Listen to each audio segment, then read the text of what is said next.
Warahmatullahi wabarakatuh.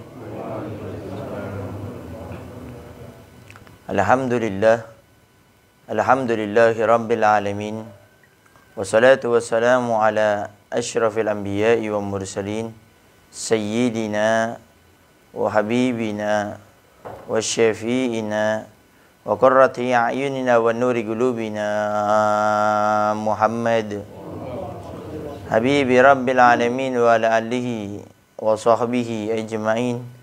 Allahumma salli wa sallim ala sayyidina Muhammad tibbil qulub wa dawaiha wa afiyatil abdani wa shifaiha wa nuril absari wa diyaiha wa qutil arwah wa gidaiha wa ala alihi wa sahbihi wa sallim. Allahumma ja'al sarirati khairan min alaniyati wa jalalaniyati salihah amma ba'du. Al-mukarram al-muhtaram yang sama-sama kita muliakan dan kita hormati selalu, para alim, para ulama, para asatidah, penyambung lisan sekaligus penerus perjuangan Nabi kita Muhammad sallallahu alaihi wa alihi wasallam, yang kita doakan selalu mudah-mudahan para ustadz, para kiai, para ulama, para habaib kita diberikan panjang umur oleh Allah dalam keadaan sehat walafiat. Allah Subhanahu wa taala berikan kemudahan kepada beliau baik itu urusan dunia maupun urusan akhiratnya. Allah Subhanahu wa taala jauhkan beliau-beliau semuanya daripada fitnah yang terjadi di akhir zaman ini insyaallah. Amin. Amin ya rabbal alamin. Dan juga tidak mengurangi rasa hormat kami kepada segenap para sepuh, para tokoh masyarakat, para ustadz, dan juga segenap para orang tua kami, para bapak dan ibu-ibu, para hadirin wal hadirat yang dimuliakan oleh Allah Subhanahu wa taala. Alhamdulillah, pada subuh kali ini kita masih dipilih oleh Allah Subhanahu wa taala untuk bisa melaksanakan salat subuh berjamaah. Mudah-mudahan Allah Subhanahu wa taala terus-menerus memberikan kepada kita kemudahan untuk selalu mentaati perintah-perintahnya dan meninggalkan segala sesuatu yang dibenci oleh Allah Subhanahu wa taala, sehingga kelak dengan itu semua menyebabkan kita di akhir hidup kita akan dicabut oleh Allah dalam keadaan husnul khatimah. Amin. Amin ya rabbal alamin. Para hadirin wal hadirat yang dimuliakan oleh Allah Subhanahu wa taala, waktu yang kita miliki itu ada 3. Yang pertama adalah waktu yang bernama kemarin. Yang kedua adalah waktu hari ini. Yang ketiga adalah besok. Ini waktu yang kita miliki. Yang pertama namanya kemarin. Yang kemarin ini tidak akan bisa kita dapati lagi. Yang sudah lewat tidak akan bisa kita kembalikan lagi. Sehingga bagaimana kita mengambil pelajaran dengan waktu yang sudah berlalu di antara kita demi menata kehidupan hari ini lebih baik. Ada sebagian orang itu sudah melewati waktunya tapi tidak ingin mengambil pelajaran. Sehingga di hari ini pun bisa sama dengan hari yang kemarin. Bahkan mungkin bisa lebih jelek daripada yang kemarin. Padahal Nabi kita Muhammad SAW itu sudah pernah mensabdakan, orang yang beruntung adalah orang yang hari ini lebih baik daripada hari yang kemarin. Nah sekarang bagaimana kita hari ini menjadi orang yang beruntung, sedangkan kita tidak mengambil pelajaran pada hari yang kemarin. Sehingga orang yang bijak dikatakan adalah orang yang selalu mengambil pelajaran daripada sesuatu yang sudah terjadi dalam hidupnya.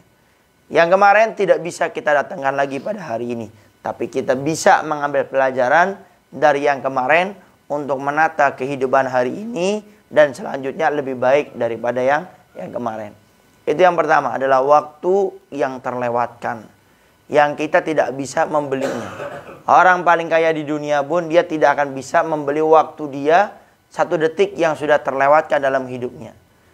Itu yang pertama, waktu yang terlewatkan, yang namanya kemarin. Yang kedua adalah waktu hari ini. Inilah waktu yang kita miliki. Tapi tetap yang dinamakan waktu yang kita miliki hari ini, kita belum tentu bisa memilikinya secara keseluruhan. Artinya fokuslah kita pada hari ini karena inilah hari yang kita miliki. Bagaimana hari ini saya berbuat baik. Bagaimana saat ini saya selalu beribadah kepada Allah.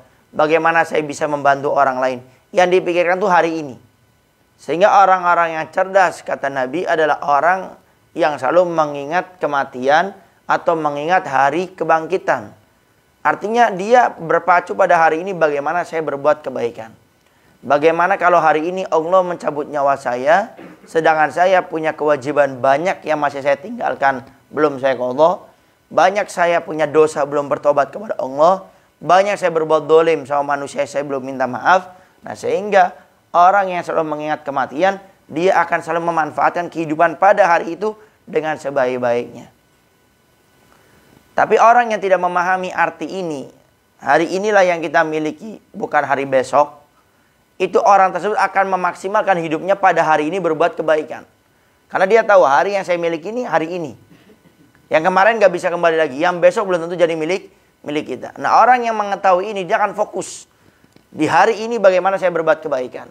Makanya kadang-kadang ada orang-orang itu yang bertanya, Ustadz Habib, kapan sekiranya Dajjal itu turun? Habib, bagaimana kalau Dajjal turun? Habib, kalau Ya'juj dan Ma'juj? Habib, kalau Dukhon bagaimana? Ini ada beberapa orang yang suka bertanya tentang kejadian-kejadian yang akan terjadi di penghujung daripada terjadinya hari kiamat.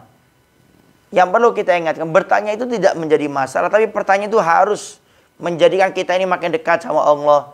Pertanyaan itu harus menjadikan kita makin takut sama Allah. Tapi kalau kita cuma berpikir tentang tanda-tanda hari kiamat, kita memikirkan apa yang terjadi, kalau dekat-dekat terjadinya hari kiamat, kita nggak fokus pada hari ini.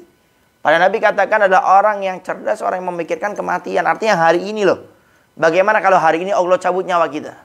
Bagaimana kalau hari ini kita semuanya naudzubillah dzalik dijadikan oleh Allah Subhanahu wa taala orang-orang yang meninggal dunia.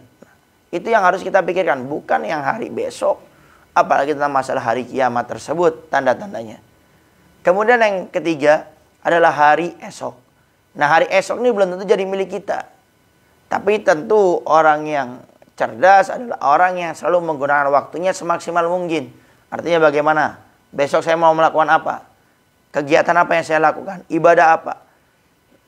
Karena besok, kata para ulama, belum tentu jadi milik kita. Sehingga bagaimana saat ini kita menyiapkan yang hari ini. Bagaimana hari ini saya berbuat kebaikan. Bagaimana hari ini saya memiliki investasi-investasi akhirat. Kalau saya punya salah sama orang, minta maaf. Tapi yang besok belum tentu menjadi milik kita. Tapi yang jadi milik kita adalah hari ini. Maka maksimalkanlah pada hari ini untuk melakukan sebaik-baiknya daripada ibadah. Para hadirin wa hadirat yang dimuliakan oleh Allah Subhanahu wa taala, mungkin itu saja yang bisa Al-Bagir sampaikan. Intinya, sekali lagi jangan kita berpikir hari yang kemarin itu tidak akan bisa hadir lagi. Jangan kita berpikir hari esok belum tentu jadi milik kita. Yang jadi milik kita adalah hari ini. Ayo saat ini kita fokus bagaimana hari ini saya berbuat kebaikan. Bagaimana kalau saya punya salah sama orang saya minta maaf. Kalau saya punya khilaf dosa kepada Allah saya bertobat kepada Allah Subhanahu wa taala. Mudah-mudahan Allah Subhanahu wa taala selalu memberikan kepada kita kemaksimalan untuk beribadah pada hari ini, sehingga dengan hal tersebut mudah-mudahan Allah Subhanahu wa taala menjadikan besok adalah hari yang baik. Dan kita selalu diberikan kemudahan oleh Allah untuk bertobat kepada Allah atas hari-hari yang kemarin yang kita lakukan dari keburukan. Dan mudah-mudahan Allah Subhanahu wa taala selalu memakmurkan waktu kita dengan ibadah-ibadah yang diridhai oleh Allah Subhanahu wa taala.